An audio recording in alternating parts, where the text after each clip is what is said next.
Welcome to Rotoworld Football Show on NFL on NBC. We're doing our Week 4 DFS show with start-sit questions that we will be answering throughout the show. So here's how this is going to work, guys. Throw your questions in now, and in 20 minutes, I'll scroll through and start from the beginning and just start firing off your start-sit questions. Kyle and I are also going to be talking about the DFS slate, which we're going to be doing for the next 20 minutes. Then we'll answer start-sit questions for 15 minutes. Then we'll go back to DFS, and then we'll do 10 more minutes of start-sit at the end. So that's how it's going to go. Any other comments that are not start-sit are probably going to get buried.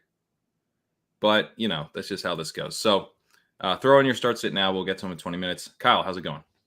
It's going well. I was literally just brushing up on the news because we have so many, pretty miserable injury situations. Luckily, I think a lot of them have sort of worked themselves out to be Sunday night or Sunday morning at the London game. So not too bad for the slate. Still looking for a David Montgomery update, though. I never really thought he had a shot at playing. But other than that, I think it's mostly settled. Yeah, this is I used to have the Friday afternoon news shift, and which would be starting right now. And it's going to be a busy one. As someone who has the Friday afternoon shift that is starting right now, it will be a busy one. But I have been given permission to dip for the first hour and about 15 minutes for it, which is a nice little caveat to that shift. All right, so let's dive into the DFS slate. You just had a DFS article go up on the site. I have my walkthrough out on the site now, which is not necessarily a DFS column, but is a preview column. So certainly, helps with the DFS. Thinking through all the games and everything. So let's talk about quarterback first and kind of the games that look interesting to you. Anything jump out when you look at quarterback this week? Yeah, I think because we have great, honestly, value at running back and at this point probably at receiver too, it's going to be a very easy spot to pay up this week. Jalen Hurts' price keeps rising, and every time it goes up, you're like, yep, that's justified, and frankly, it could even go higher. Josh Allen has been high, throughout the season, and it doesn't matter. He's just, they're passing so incredibly much. Their games are going so back and forth. The defense is a little banged up, so you're not as worried that the game ends up pacing down. And he faces a Baltimore team that has been just the nut pass funnel.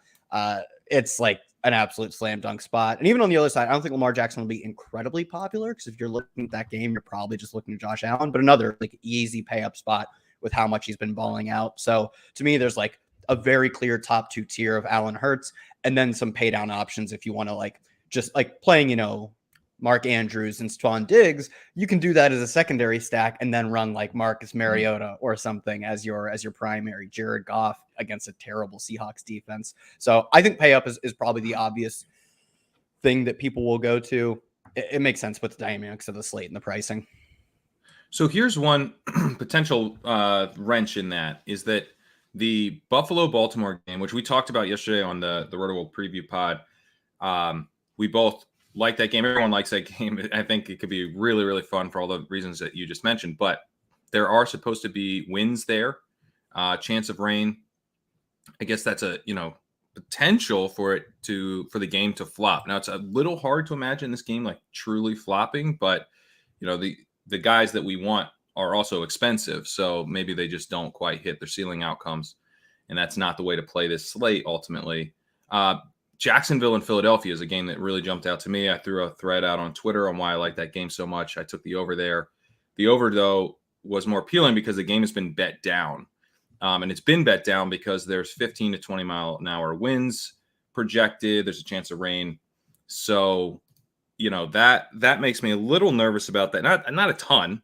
Like I said, I did take the over, so I'm still thinking it'll hit. But you think about the way that this game maybe gets shaken up. If everyone's paying up for quarterback, the 3 quarterbacks we're interested in the most are all in potential bad weather situations. Does that shake up the slate potentially at all?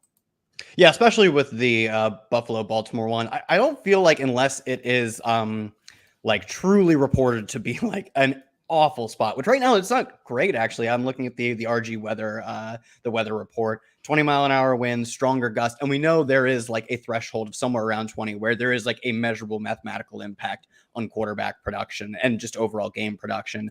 But with these quarterbacks and the way these teams have been playing, I think it would have to be like such a weather anomaly for the field to get off of this game. It's definitely possible that it fails, but also these two quarterbacks, I think, playing probably in like pretty awful weather conditions. As far as I think they both play outdoor stadiums in like the American Northeast, roughly. Yeah. So I'm not Mid-Atlantic. awfully, yeah, Mid-Atlantic. I'm not awfully concerned about that game. Maybe it's a decent reason to get off of it if the field just won't react. And I think unless it's the New England game where they threw or completed 3 attempts, that's like the scenario in which the field reacts. I think for the most part, the field isn't digging deep into the weather. I actually like the Philly game though, and I actually like it especially from the Trevor Lawrence side because Jalen Hurts is going to be so popular. But Trevor Lawrence, like out from under the oppressive and insanely dumb thumb of Urban Meyer, like dude, he's playing well. He's like top 10 in EPA per play. He's grading well in CPO. He's just doing everything we kind of expected him to do coming out of college. So I'm kind of confident on that side of the ball that they will at least be a productive offense that is really cheap to buy into.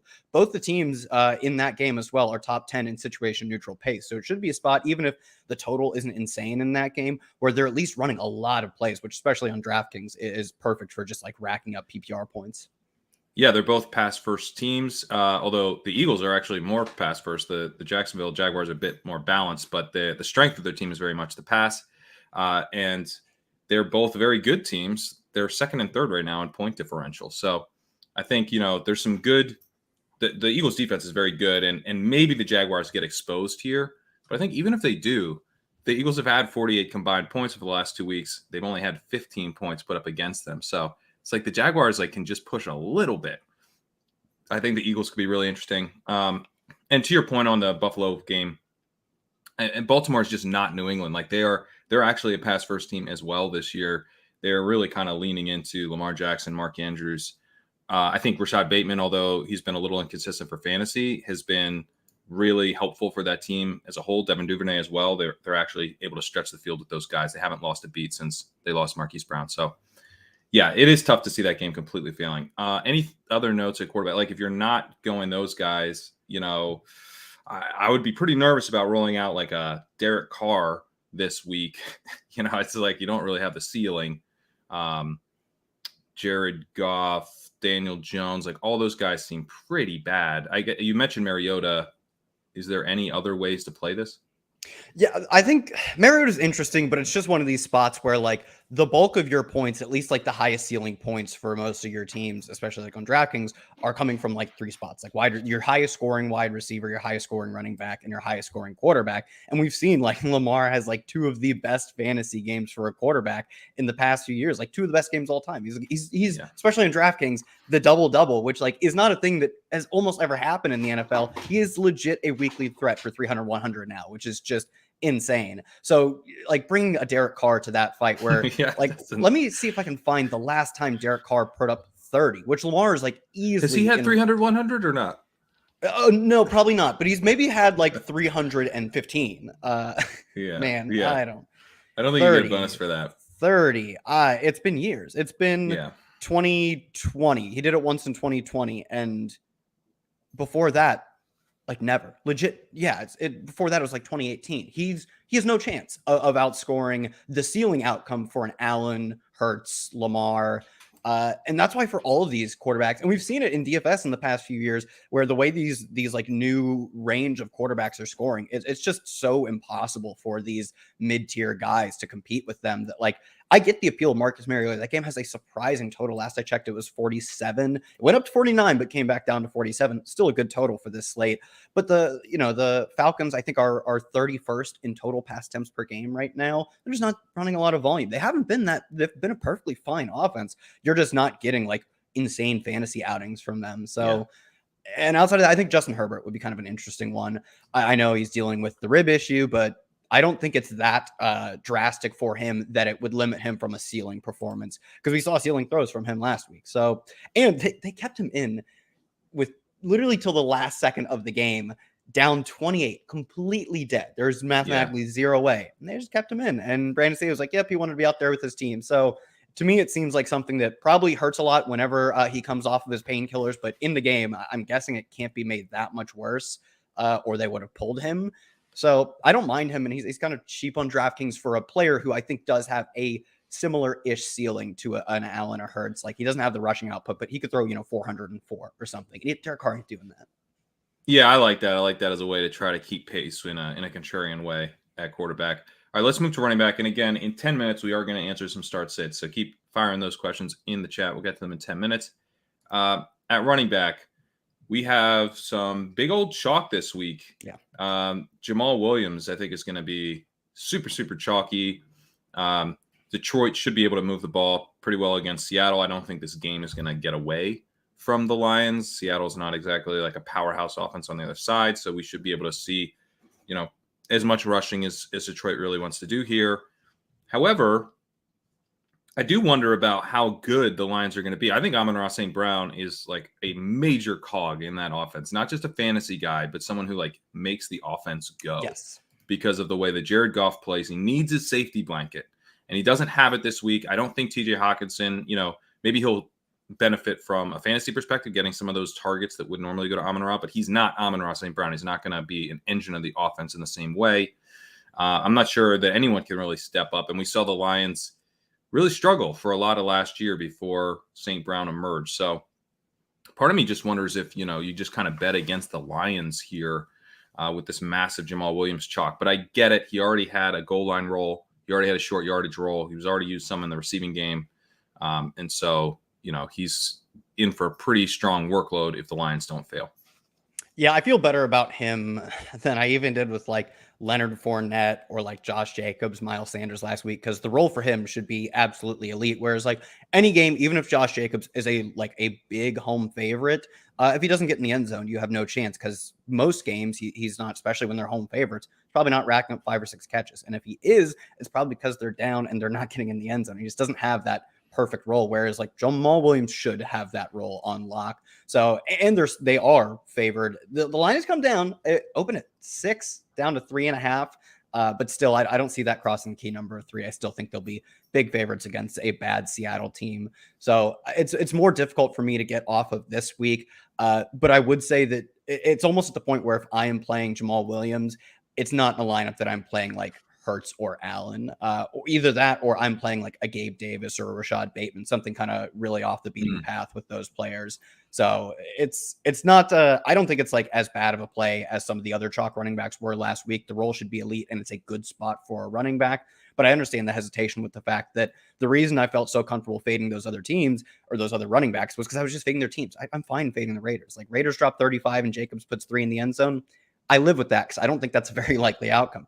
Lions have been a good team. The only thing I think that will stop them is just the injuries, specifically, I think the Amon-Ra St. Brown one, as you pointed out. Like, it's not like, oh, that's good. That's more running for the team. That's bad. Like, you don't want the team to not be able to pass in any way. And like, when TJ Hawkinson is your number 1 receiver at this point, or it's DJ Chark, who isn't a stylistic perfect fit with Jared Goff, like, there are outs for this team and to isn't just fully put up healthy. 10. Yeah, and he's banged up too.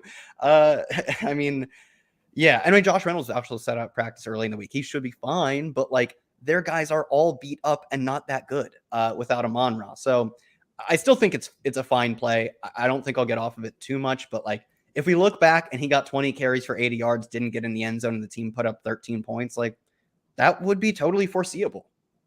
What about Khalil Herbert, who I don't think maybe isn't going to be like super popular, but that surprises me. I feel like I think we're just waiting on the official David Montgomery rule out. Because his across the industry, a few different sites don't have his ownership super high.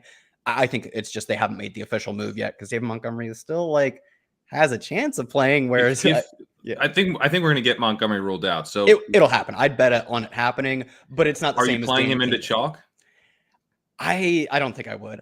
That's a spot where I feel like I struggle to see that's a spot I'm fine betting against the offense. It is just like an all-time terrible offense. They've run the ball really well and they have a good run blocking line, but overall coming into the season, our prior was that the offensive line from all respectives, pass blocking, run blocking, should have been terrible. And I'm willing to, if he is really popular, bet against a 3-game sample of the line doing well while the offense has still been miserable. So I'd probably take Jamal Williams over him straight up. I think I'd rather have Herbert. And the reason is that first of all, they're playing the Giants, so they're not going to get like completely blown out from the jump. Now they might lose by like 20 points because they stink. But the thing about the Bears that you can count on is that they will give up. They will straight up give up if they're down by 10 to 15 points. They're not going to start passing the ball. They won't move off. They're just going to execute their run-based attack no matter what. Like, they don't pivot. The Bears will not pivot. They will not try to win the game. They'll just keep feeding Herbert. So I actually feel like, in a weird way, he's like a very safe play, regardless of game. He's game script insulated because the Bears don't have a second option but to pound the ball. Yeah, to me, I just like, if we get chalk running back who is a road underdog with the second lowest implied team total of the slate, like, that's a recipe for a good fade. Like, just the Normally, but yeah. You're expecting the Bears to respect football, and I am not. I will say the sort of operative point there is that they won't be getting into the end zone. They are projected to score an entire touchdown less than the Lions right now, just per Las Vegas. So it would be difficult, but I think that's something that's definitely worth watching. It's totally possible that people just sort of anchor in on Jamal Williams and Khalil Herbert, whether or not David Montgomery is playing. Is not particularly popular. I don't think that's the case. I think he will be a popular option once David Montgomery is ruled out. I think the real thing is just David Montgomery hasn't been ruled out, whereas Dan Campbell is like outright said it's not happening this week for Swift. So I think it'll be popular. Let's talk about the expensive running backs here before we get to start sit, because I do wonder if, like a guy like Barkley, who's a great play this week, I think, on the other side of that, all the reasons you just said that you're worried about the Bears. I mean, Barkley's actually like Barkley really well. Yeah. Jonathan Taylor's in a pretty good spot this week. We won't get Christian McCaffrey, doesn't sound like, but there's some guys that are interesting that are more expensive, and it's going to be tough to fit them because we just talked about with quarterback, all the expensive guys are in pretty good spots, and fading them is pretty scary and maybe not advisable. So what are your thoughts on, if you were to go Mariota? That's going to make it a lot easier to go with a Barkley and a Taylor. You're kind of flipping the chalk build a little bit. Yeah, to me, like, I think Barkley was still making do a ton of lineups. Like, he's just, I think he's the RB1 right now, and I don't think it's actually that close with like the way we're seeing the Colts completely fall apart, and Jonathan Taylor doesn't have that same like passing game role. His passing game role isn't bad, but he doesn't have the same role as Barkley, who is like, especially with the injuries, like an insane run of injuries and poor play from this Giants team. Not only is he their only method to move the ball as far as just run pass split, but when they do pass, they also should be giving the ball to him. So I think people will still recognize, and it's a great spot. The Bears are a terrible run defense. So I think it's a great spot as a home favorite against an awful run defense when they're the entirety of your offense, that he will be the one running back people pay up for. But to me, that makes it interesting, at least, to consider paying up for literally anyone else. Like if the Colts are still as bad as we've seen them be, even when they beat the Chiefs, they were not particularly good, and the Titans go out and end up beating them like even handily. We saw Derrick Henry last week. He's still Derrick Henry to some extent. I don't think the team is nearly good enough to support the every single week Henry at 30% and I fade and he crushes me. I don't think we'll get back to that with the way the offense is playing.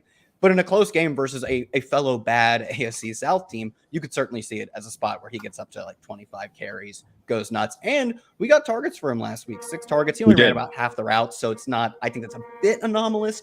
But we also saw this at the start of last year before he got hurt, consistently getting 2-3 targets, which is for Derrick Henry, that's like unheard of, right? So I don't hate like going up to Henry. Chubb feels like an absolute smash. I actually love Chubb as like the best pay up option. I don't think he'll be like completely overlooked, and I don't love paying for the running backs who don't catch passes, as I come off naming Derrick Henry as well. But we've seen Chubb right now. I believe he leads the NFL in carries and in rushing yards. He faces the defense that is ranked dead last in EPA per rush attempt, and they're favorites over that defense in a game with a surprisingly high total. So to me, even if like you're kind of drawing dead to get more than 2 catches, you might not need to. Like, this is a great spot for him to be Derrick Henry essentially. I like both those calls. I really like the Chubb call. I wrote him up in the walkthrough thing. I think this will be a Chubb game. That's a really nice call. Real quick, we got about a minute here, a little less. Rashad Penny. Then we talked about the Lions maybe failing here. Rashad Penny's pretty cheap. He's only 4,900 on DraftKings. We could maybe bet on the Seahawks. Now, remember, this was the game last year that won people some money in Best Ball Mania. Rashad Penny running it back. Man, I mean, he did get a lot of the carries last week. He even ironically ran 69% of snaps.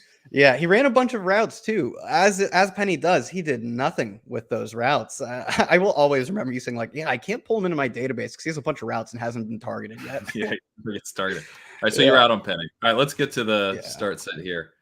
All right, Patterson or James Robinson? I think James Robinson. It's James Robinson for me. His workload's been impressive. He's going to regress, but also the workload's impressive. Yeah. All right, pick 2. Gabe Davis, Bateman, Dubs, Treylon.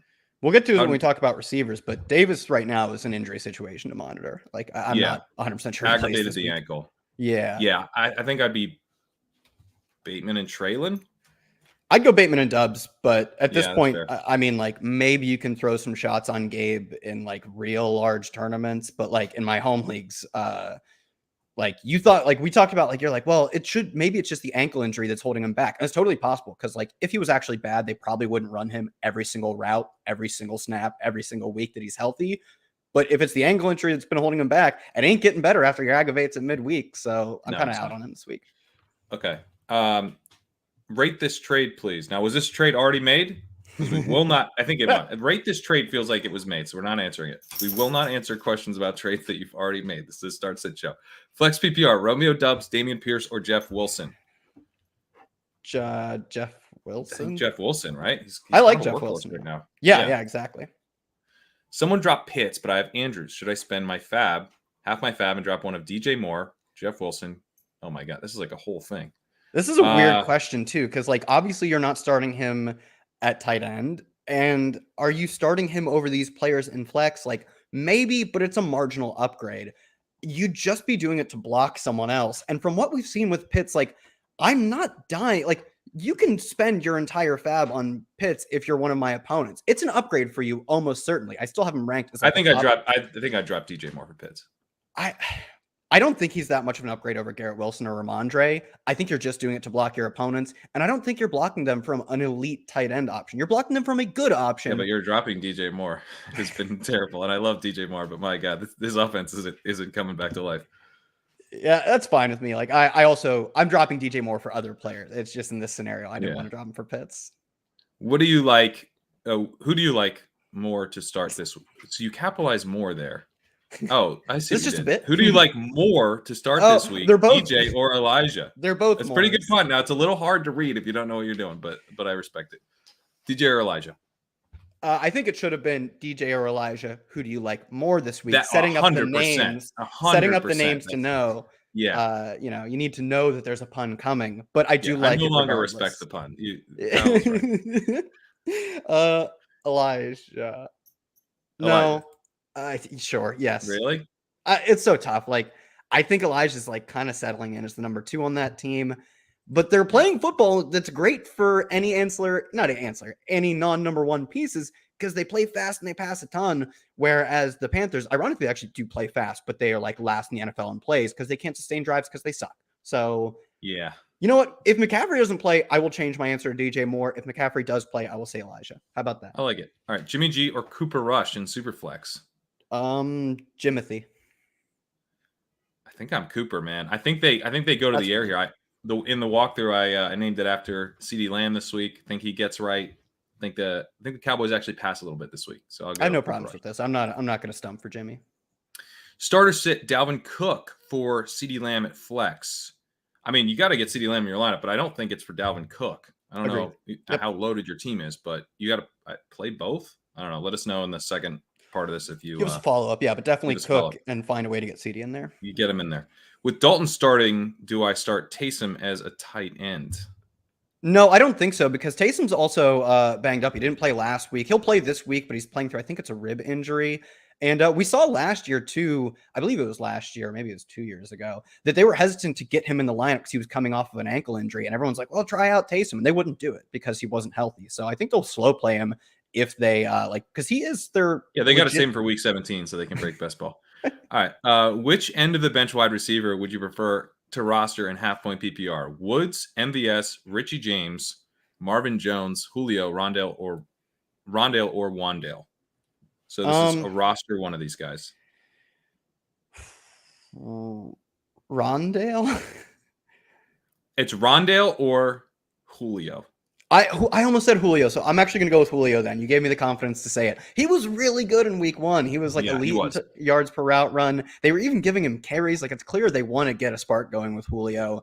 So, like, on the 1 in a million chance he stays healthy, I think he'll be good. So when he's healthy, you're probably going to want to start him. Half PPR, big plays. He's playing a deep threat role. Let's go Julio then. I like Julio. Let's go Julio. All right, DJ Shark, a must start this week. I don't think so. I mean, he's certainly viable, but I don't think you got to jam him in. I mean, he's not Amon-Ra St. Brown. He has a different role in the offense.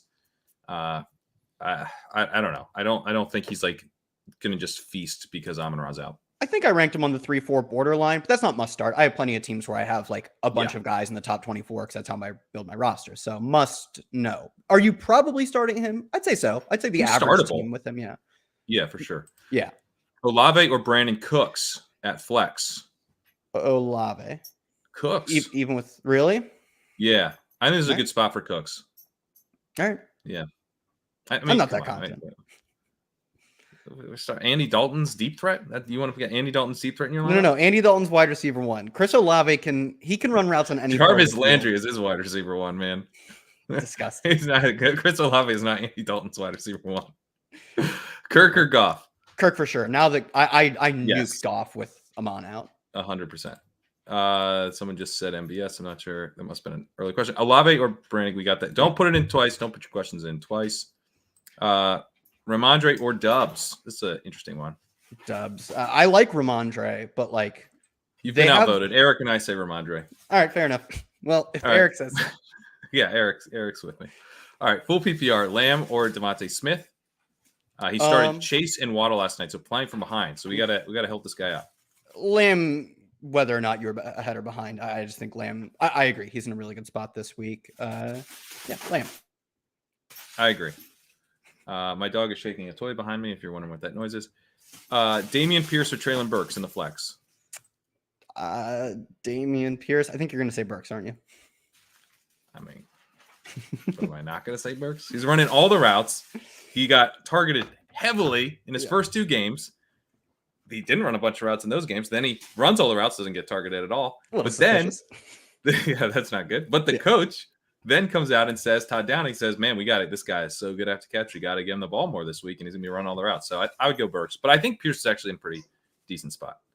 And the chat seems to think Pierce. So I guess You've been outvoted. But, maybe there's Burks comments that I didn't bring up. You guys don't know. All right, start Gabe or Bateman, half-point PPR. It's got to be Bateman, right? Yep, Bateman. This injury. Yep. Which running back to start, Najee or J-Rob? Oh, man. Najee. First-round pick, redraft. Najee Harris in week 4. Do we start him over James Robinson? I think you're still starting him. That might be a bad take. I don't know. I don't know. I guess like the thing is they're 3.5-point favorites, I believe, at home against the Jets, which like it's the spot where you get him going. You get him rumbling 25 times for 3.9 a carry. But that was always the plan, right? We were never expecting him to have a great game in terms of efficiency. He's not a long runner. He's not a tackle breaker. But I think you like him in the spots where you expect them to win football games, which the way the team's playing is not often.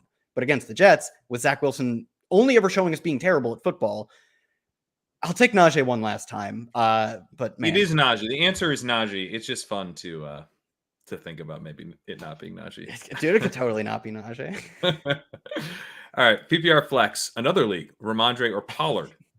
Ramondre. Yeah. All right, Jerry Jeudy or Elijah Moore? Jeudy for me. Yeah, me too. Yeah. Dameon Pierce, AJ Dillon or Ramondre? A lot of Ramondre questions today. I'll go Dillon. I mean, I think Dillon's a good one. Yeah, easily the highest implied team total. They're massive favorites now, almost 10-point favorites against what will almost certainly be an inept Patriots team. That's my only hesitation with Ramondre. Like, oh, what if he gets more checkdowns? They're behind game script, but like, I don't know if they will sniff the red zone this week. They should be terrible. That's my one hesitation with Ramondre. I still like Ramondre. It's still a decent spot for the clear pass catching back, but like, I'd also like my running backs to have touchdown upside, which like, man, yeah, that's not on this team. I have 2 running back and 1 flex position open. Pick 3. Kamara, Zeke, Christian Kirk, Curtis Samuel, Khalil Herbert. I have Gabe Davis too, but he's questionable to play. Kamara, Khalil for the 2 running backs and the flex. Yeah. I'll go Christian Kirk with that one. I would go Christian Kirk too. Yeah, I agree with you. Okay. Someone dropped Pitts. You I got think this we one talked about this one. All right. 2-1 team is falling apart. What's a running back I can trade? No, we're not going to just. What's a running back I can trade for? Open-ended question. No. You should try to get Saquon Barkley. You gotta give us options here. We're trying to fire through questions. All right. Have PPR start. McLaurin, Ramondre, Keenan Allen, Zay Jones, and Josh Palmer. So start two of these guys. One wide receiver and 1 flex. I'm definitely starting Keenan Allen. If he goes. If he goes, obviously check on that. You should be watching out. And, rotoworld.com, which I think will redirect you to NBCSports.com, or maybe they. It will. Rotoworld.com. Type it in. It's still the link I have saved, frankly, on my little tab. We'll redirect you to a site that has news on such situations as Keenan Allen being active or not. So my choice would be Keenan Allen if he plays, and then Ramondre. Yeah, I do not like this setup for McLaurin. I think he's the other guy in strong consideration. But he was for me the other one, but I went with Ramondre. Mariota or Wentz. You can also do Terry for the stack. I'd go Mariota. I'd go Mariota too. Josh Palmer or Russell Gage. Assuming anyone on that team, if we get any one more of Chris Godwin or Julio Jones, get Russell Gage out of there. The only way he gets targets is when they don't have anyone, as we saw last week. So I actually go Palmer over Gage. Probably. Yeah, if Julio goes. Shakes out. Yeah. If Julio goes, or if Godwin goes, though that one looks less likely. I haven't seen an update today. Defensive start, Minnesota or the Chargers. Minnesota. Yeah. Easily. Zay Jones or Elijah Moore for the flex. Dubs Zay Jones or Elijah Moore, and Dubs. Oh, Dubs. Yeah. Oh, yeah. I'm Dubs. Penny or ETN? Now you'll get me to go Penny, I think. Yeah, you'll get me to go Penny in this spot. Yeah. Yeah. I mean, he can only get there as a 2-down rusher, but they're going to have chances to rush this week. ETN is playing a quarter of a down a week, so it's less than 2-down rusher. It's bad. Start Zeke, Jeff Wilson, or AJ Dillon at RB2. Aaron Jones is the RB1, though. I think Jeff Wilson, right? Me too, yeah. Jeff Wilson, too. I wouldn't hate going AJ Dillon. I don't think there's a huge problem with that as massive favorites. But really? I don't know. I think you're capping your upside, I think. I'll go Jeff Wilson. I don't have a strong take. I mean, you could also get into the minutia of are you a favorite versus your opponent and you just want to lock down the team total, but just go Jeff Wilson. Just do it. All right. James Robinson for Amari Cooper as a trade. Now, this trade has not been made, so we will answer the question. I want Amari Cooper here. Me too. Amari Cooper is he's doing true alpha stuff right now. He's the only player in the NFL with an air yard share over 50%. That is because Jacoby Brissett throws 12 air yards a game, and 9 of them go to Amari Cooper. But it's still a really good role to have. And and Watson's going to be back in the end. I don't want to be the guy who says this offense is going to crush when Deshaun Watson comes back, but I can tell you with a high likelihood this offense is going to tick very well. Amari Cooper, for some reason that we don't want to talk about, is going to be really, really good in fantasy from week 13 on. He's got a good schedule or something at the end of the season. Something's going on. As far as I remember. I got offered AJ Brown and James Conner. I give up Swift, Jamal Williams, and DeAndre Hopkins. I think I want the AJ Brown side of this. Me too. I wasn't that hesitant on it either. Okay. That's put it in once, guys. Put the question in once. All right.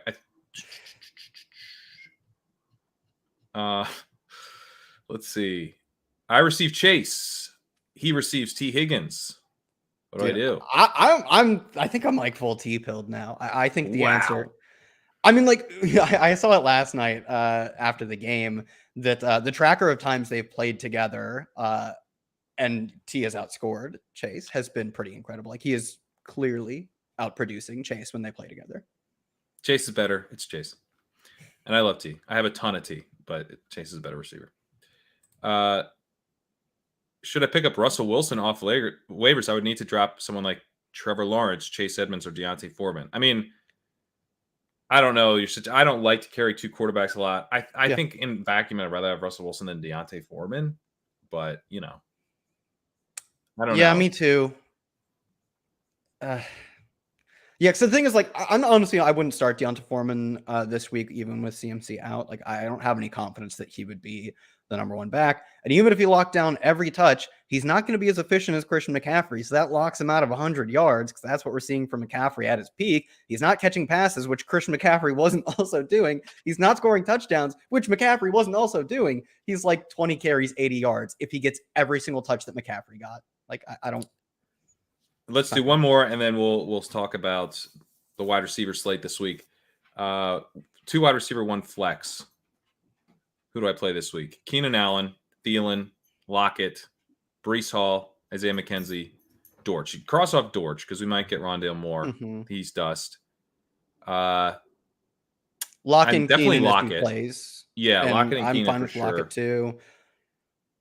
To me, it's down to like Breece Hall and McKenzie if Gabe doesn't suit up at all. No, I'm not a loser. I wouldn't play Adam Thielen. All right, then it's Breece Hall because I think McKenzie's not running enough routes. All right, deal. All right. Let's get back to DFS here. As a reminder, at 150, we'll answer some more start-sit questions. So throw them in once. Don't throw in trades that you've already made. We're not going to answer those. And let's go wide receiver, Kyle. What jumps out to you here? We talked about Stephon Diggs going to be, pretty popular as part of these game stacks.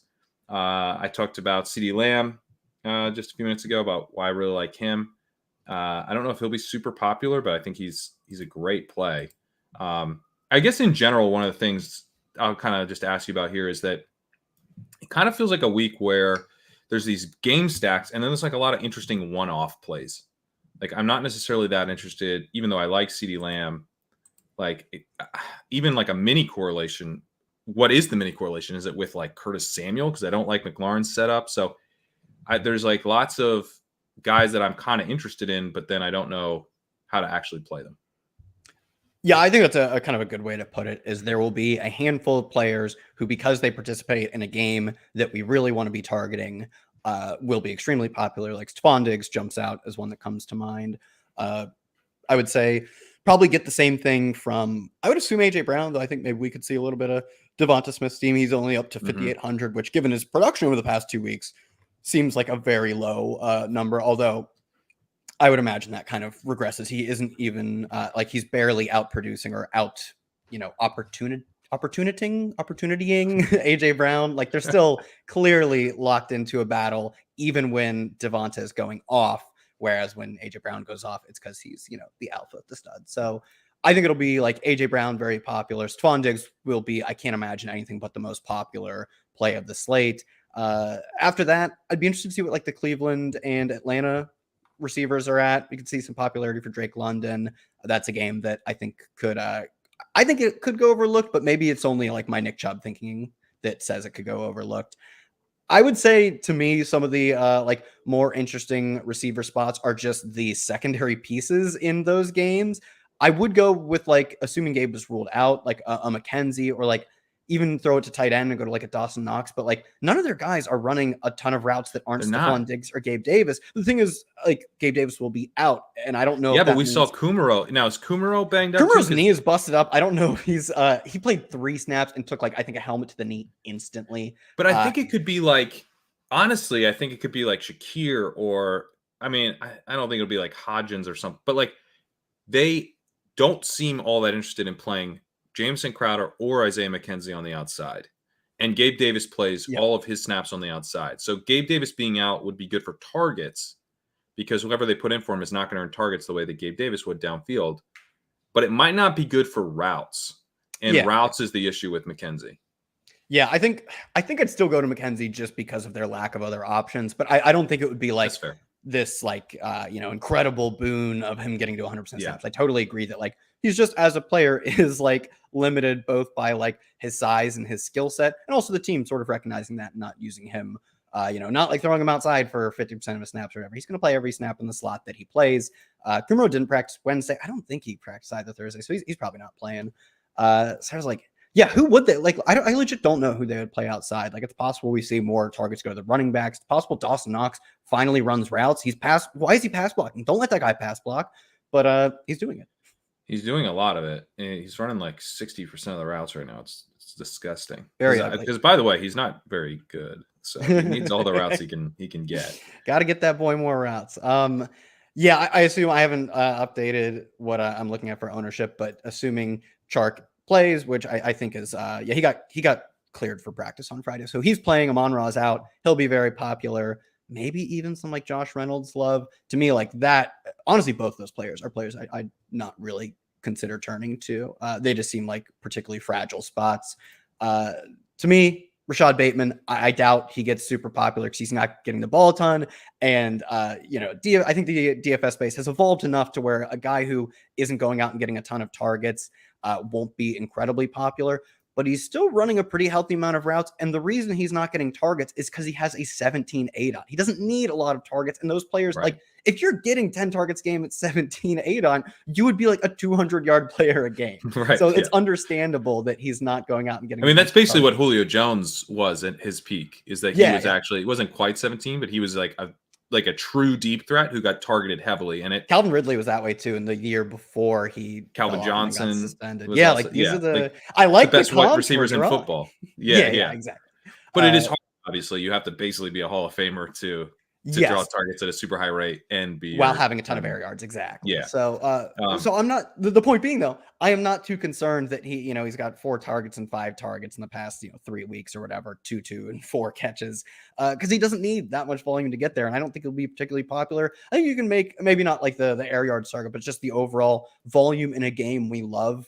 argument for someone even like Devin Duvernay, and I think Lamar Jackson will be the far less popular option to target in that game. So I don't hate going with the receivers as the stack for this team as opposed to Mark Andrews, who's also obviously a great play. Yeah, I like that. All right, what about, so let me pitch this to you. Here's a little kind of like somewhat gross, but an actual mini correlation, and it's kind of a double bounce back mini correlation. We got Devontae Adams, who's expensive, and I don't think will be popular. No. And you got Cortland Sutton on the other side, get a little bounce back from the Broncos. And that's going to suck up probably a lot of your salary, but there is salary relief. And I don't think it's going to be super popular to want to get a piece of both sides of this game, since Denver is just, I mean, they're so bad. They're so cringy. And basically everyone sharp hates Denver right now. So I can't imagine they get steamed. No, they will not. But it's kind of an interesting little mini. Yeah. I saw Sutton and thought about that. I hadn't really connected it to Devontae too much. That's a spot where, like, if you're playing both of those guys, like, you can comfortably play like both Jamal Williams and Khalil Herbert or whatever. You've gotten pretty unique in that sense, and you've correlated your lineup. I'm actually fine with that. We're seeing really impressive volume metrics from Cortland Sutton too, like 21 targets the past 2 games, leads the team in target share, and he's doing that while having a slightly higher ADOT than Jerry Jeudy as well. So he's just lapping Jerry Jeudy in air yard share as well. We did see Jeudy miss like most of week 2, but he still gets credit for the game played, so it kind of messes up the stats. See, he left with, I think, was the ankle injury or whatever. But I think over 90% routes in week 1. Yeah, so I don't think Judy's dead by any means, but I think Sutton through 3 weeks has shown us he's the number 1 receiver, and that makes sense. Jerry Jeudy through 2 years in the NFL had done next to nothing and been really inefficient, whereas we at least have 1 season of Sutton. I assume that was playing with Drew Lock, where he was like an all-pro player and over 1,000 yards on a bad team. So I kind of like, I actually like the Sutton bounce back, and I totally don't mind it correlating with Devontae Adams. You could also correlate it with Waller, who was out there. We were talking about his snaps early in the week, but he actually ran a bunch of routes last week, and he wasn't pass blocking, so it's kind of the reverse Dawson Knox. He's only out there to run routes. I don't know. I don't think he'll be particularly popular either. He's not like super cheap, but certainly I think priced well below where his ceiling is. If he's still got that Darren Waller ceiling. And yeah, I guess let's talk about tight end. Anything jump out to you there? I think maybe, Pitts will be a little popular. He's only 5,000 on DK. Mark Andrews, great play, obviously.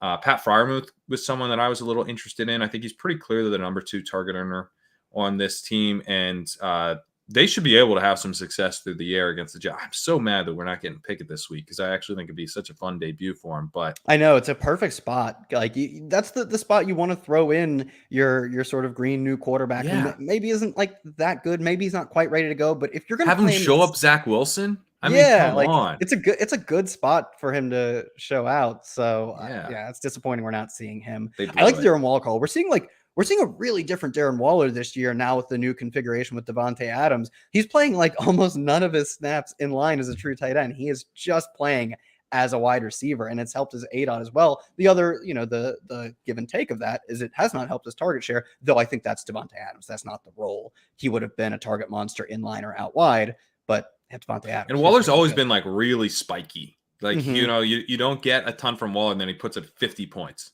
and then so it can be frustrating from a DFS perspective to just, roll him out there, just completely tanks your lineup. And, but like one of these weeks, I think Darren Waller probably is going to go for a massive game. So, if he's not going to be popular this week, it's kind of interesting as a correlation play. Are there any punt tight ends that are going to be popular? Or I would say we saving salary at running back this week? The closest we get to a punt tight end is at least on DraftKings, and on FanDuel you don't punt a tight end nearly as much because they don't spread out their pricing nearly as much. So David Njoku 3,700. I wouldn't even quite call that a punt. To me, like punt is always like 3,500 or less, and it's usually pretty far less. So I wouldn't call that a punt, but it's the closest we get. And, we saw him finally do the thing last week where he commands a bunch of targets and he gets a bunch of like yards after the catch. So it's a good spot too against an Atlanta defense that very beatable through the air and on the ground. I prefer to beat them on the ground this week with Nick Chubb, but perfectly understandable to go to Njoku. I think Freiermuth will be at least a bit popular. He's shown the ability to draw targets. He fits well with the, let's call it skills of Trubisky, though I think it's really the lack of skills of Mitchell Trubisky. But yeah, you pinpointed the top guys very obviously. Mark Andrews. Oh, Mark Andrews heard me say that he didn't have a noticeable increase in his target share last year and is burying me into the ground with a target share that is like Davante Adams level target share at a position where here's what I wrote in the walkthrough. He's currently answering the question, what if Cooper Kupp had tight end eligibility? Yeah, man. He is he leads the league in Whopper, not tight ends. He leads the league. Cooper Kupp. Yeah, I'm not exaggerating when I say he's like getting Davante Adams level target share. He is not a number one receiver, like one of the number one receivers. He is the number one receiver in the NFL at the moment. Yeah, it's been pretty tough for my best ball teams, and it should be tough again this week because I like playing Rashad Bateman, who hasn't shown an ability to command a ton of targets, which is why we're seeing the step up from Mark Andrews, which is awesome for him. Rashad Bateman being an effective low volume field stretcher couldn't have gone better. It could not have gone better for Mark Andrews. Stretching couldn't the have field gone worse effectively. For me. Yeah. Being out, it's I cannot imagine being out on an incredibly talented. The thing is, you could have gotten Kyle Pitts, the number 2 receiver, for a terrible passing team. I was outvoted on 2 teams with Kyle Pitts versus Andrews, and we went Pitts both times in 2 of my most important teams. So but for the record, I was Andrews on both. All right, yeah, Andrews is an absolute slam dunk play. That's the game of the week. He is a number 1 receiver. He's the number 1 receiver right now in terms of volume. So absolute slam dunk play. And the team is playing exactly how you would want them to, right? They're passing often and efficiently. They're impossible to stop. So that's great. To me, Kyle Pitts, I think he'll be the second most, maybe the third most owned tight end. And I'm totally fine fading that. The team. So here's a punt. Go for it. What about Evan Ingram? I mean, 3,400 on DraftKings. We like the game environment. Davis Maddock had the tweet of the week where he points out he doesn't score fantasy points, even though everything about his profile says that he should.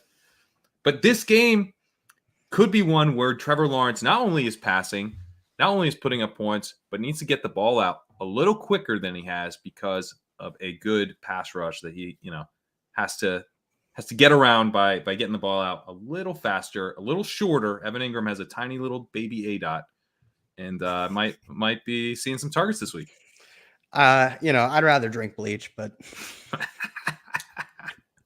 all right. So that'll wrap up the DFS conversation. And let's get to some more start sit questions. Let's see. I thought I had one lined up, but I don't. So give me 1 second. All right. Half point PPR. Bateman, DJ Moore, Dubs. Bateman. Yeah. Stevenson or Hunt? Ramondre? I think Hunt, because we don't know that it'll be yeah. Chubb, right? Like the game environment could swing. Like, what if it's like Hunt definitely has a higher ceiling, right? If it just happens to be Hunt this week. Oh, I thought you meant then Chubb. Yeah, definitely. No, yeah. Chubb definitely has a higher ceiling than Hunt, but Hunt has a higher ceiling than Stevenson. Yes, totally agree with that. And frankly, probably a higher floor because like if we're getting 3 out and punts wall to wall for the Patriots, that's not good for anyone. That's not good for Stevenson. And Vegas says that is extremely likely. So he's got like higher floor and ceiling combo. Yeah, I'm on Hunt. Let's go Hunt. All right, let's go Hunt. RB2 spot, Ramondre or Paul. Man, this is a Ramondre week, I guess, with the Brian Hoyer stuff. Yeah, Ramondre here. Yeah. Apparently we yelled at Josh about a trade that I said was already made, and he's proposing. Well, I wouldn't like to be roped in as we yelled at Josh. To be clear. Yeah, we really laid into Josh, me and Kyle. Sorry, Josh, I don't remember what your trade was though, so we probably aren't going to be able to get to it. Dreaded Sunday night football game time decision for Godwin. God would play Godwin or Dubs at the flex. I would just take Dubs. I mean, obviously, like wait it out until I would too. I don't think Godwin's going, man. Okay, yeah, I kind of got that vibe from him as well. It seemed like he was like last week. It seemed like he was 2 weeks out, which obviously game time decision hamstring. I think I'm banking points elsewhere. Yeah. Thoughts on Kamara moving forward? Was offered Kamara for McLaurin and Penny. I mean, you got to stick with Kamara there. Yeah. Yep. Yeah. Super flex PPR QWERTY flex spot. Is that your super flex? That's the super flex spot. Okay. That's how Yahoo labels it. Never seen it. Wow. Okay. I've seen it called OP. Never that. What Andy the Dalton, hell's Zach OP? Wilson, offensive player. That's what ESPN calls it. Andy Dalton, Zach Wilson, Melvin Gordon, or Josh Palmer. Oh, yuck. It's the quarterback still because that's just how scoring works. Zach Wilson. Yeah, I think it's Zach Wilson. Like Andy Dalton is His definitely weapons bad. are so good. Zach Wilson is probably bad. Right. There's definitely and probably is worth noting. I found the Josh trade and it's the Eckler side. Don't worry about going back for it. I found it. Take the Eckler side. That's all I remember about my opinion. Ayuk, Juju, Dubs, Gabe Davis, Godwin. Pick 2. Pick 2. Dubs, Juju. Are you gonna pick Ayuk though? I think I'd go Ayuk over Juju. Juju stinks. It turns out the guy who hasn't been good since 2018 is still not good. I don't know how we could have seen this coming. Who could have thought? He hasn't been good since 2018. Yeah. Oh, what are we doing? All right. Thoughts on starting Amari Cooper, wide receiver 2, or Njoku, Kareem Hunt? Browns have a good team. No, put this. It's concerned with starting 3 Browns. Browns have a good implied team total this week. They face a terrible defense. I have no problem with it. Yeah, I agree. I think you're fine. DJ Moore, Isaiah McKenzie. I think this is for our team.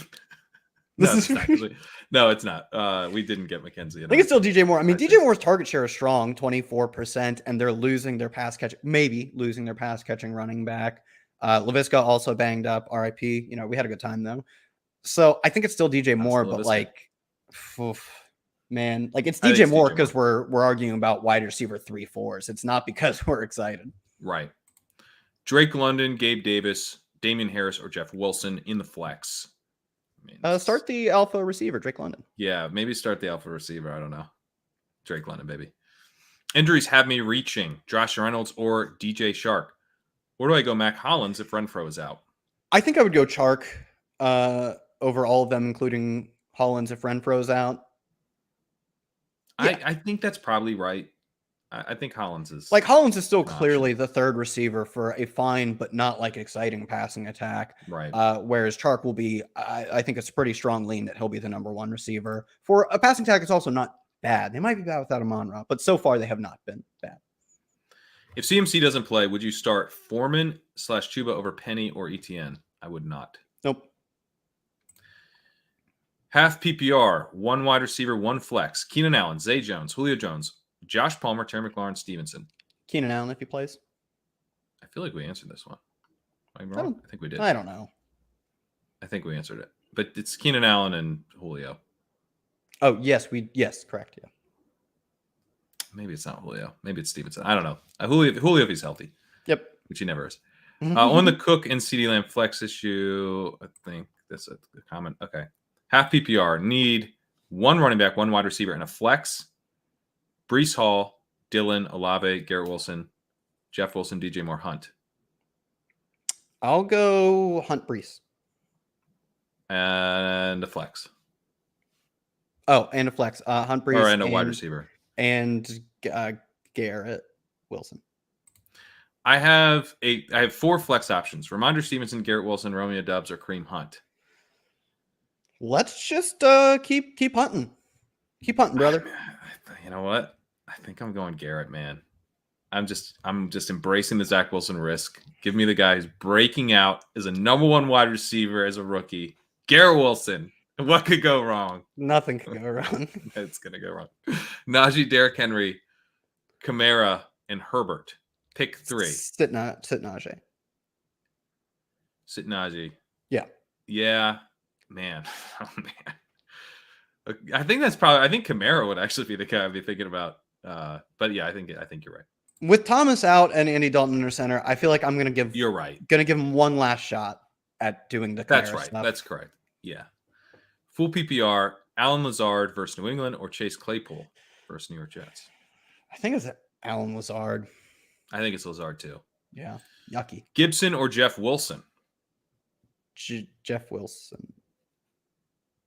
Jeff Wilson for me. Yeah, it's probably Jeff Wilson. Jeff Wilson or Stevenson? Jeff Wilson. Full PPR. Should I flex Olave, Jeff Wilson, Judy, or Bateman? Bateman. Yeah, Bateman. Yeah, I think Bateman. Yeah, that's a tough one. What kind of trade should I look for? I don't know. I'd get good players for not that much. I'd try. What kind of trade should I look for? All right, Thomas and St. Brown. Who do I play in 2 wide receiver and flex?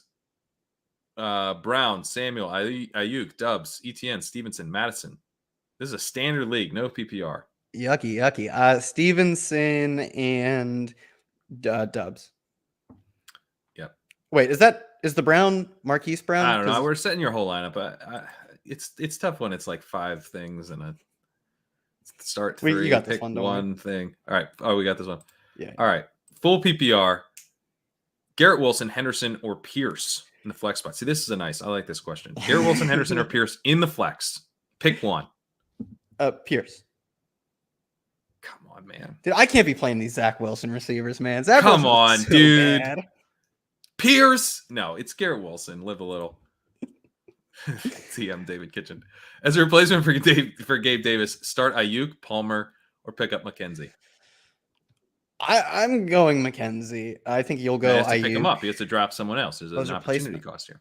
As a replacement for Gabe Davis, or pick up McKenzie. Oh no, then okay, you're right. Good catch. Ayuk. It's not worth dropping them for like a 1-week starter.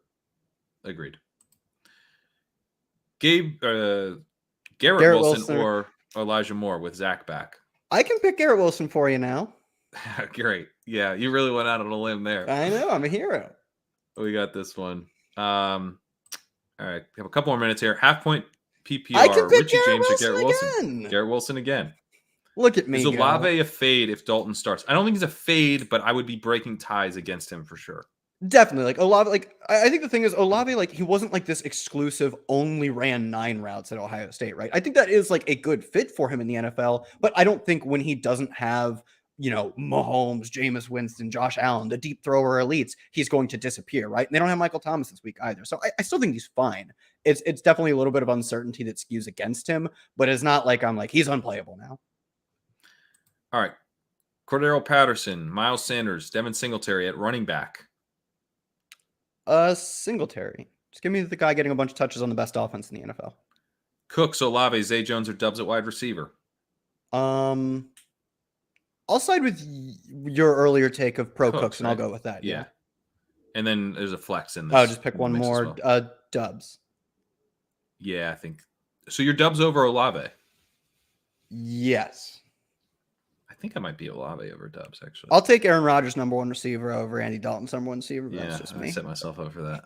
Juju or ETN half-point PPR? Oh, I think it's Juju now. Yeah, it's Juju still now. Juju. I love making fun of Juju, but ETN's a backup running back at the moment. Yep. Man, Quinn Sullivan, you're really blasting us with this question that we answered. I think you threw it. Just didn't like the answer we gave him. Yeah. Start 2 wide receivers in half PPR. Olave, Juju, Elijah Moore, Josh Reynolds. Juju and Olave. I agree. I really wouldn't say Elijah Moore, but all right. Really loading up on Jets this week. I can't imagine that not going well for you. But no, Godspeed. It's Juju. No, I just wanted to bust on Juju. Half-point PPR: Sanders, Judy, Dubs, Dobbins, or ETN. It really took me a long time. I almost had to ask you who in the NFL is named Sanders at this point, because I was like, no, Manuel's not playing anymore. I will go Dubs again. All right, last one from Quinn Sullivan. I believe we have not answered this question yet. Come on, I want to answer it the other way now. What is the 5th time? I should scroll down and see how many more times it's in here. All right, really last one. Thomas and St. Brown out. Need 2 wide receivers. You did this one already. Oh, God. You guys are killing me with the double questions, man. All right, I'm going down to one that we definitely haven't answered. Miles Sanders or Christian Kirk in PPR? Christian Kirk. Fire him up. Jaguars, Eagles. Let's have the weather not be too bad. That'll be a fun one. All right, guys. Thanks so much. As you can tell, we didn't get to a bunch of questions. So next week, show up at 1. Throw your questions in right away. And we'll hope to get to it. And thanks so much for watching. We'll see you next week at 1 o'clock.